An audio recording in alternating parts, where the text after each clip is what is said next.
shan constituency ay ka bilaabatay constituency la dhahaa ceeldhaas ayay weli hadda ilaa hadda aan joogno aan weli aan doorashada ama codbixinta ay weli ka bilaabanin marka arintaasna sida hadda aan u sheegay waxa waaya dib ka dhacay xali oo security ku saabsan nimankii poll officialski aan meesha aan geynay baa laga sheegtay qof wuxuu arkay oo dadkii meesha ka taagnay mid ka mid ah inuu arkay dadkii polls dadkii POs iyo DPOska ay sidii asaga ugu talagalay ay noqonin marka arintii xalay waxay noqotay arin aan filanaynin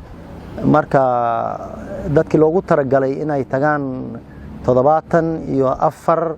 cod bixin inay aadaan xalay ma dhaqaaqin meeshii bay joogan dib yara ka dhacay banaanka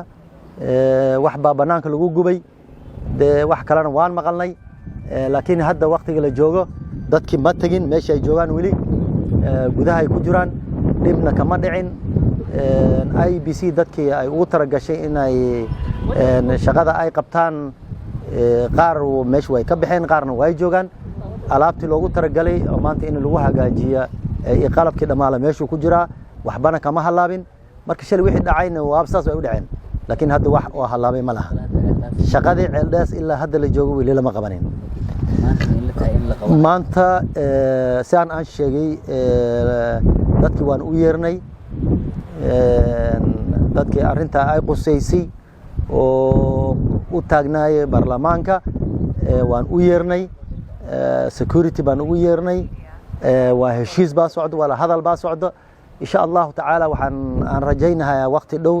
in arintaas aan meel ka gaari doono marka ka dambana shaqadii way bilaaban doontaa hawshii codbixinta way bilaabanaysaa maanta insha Allah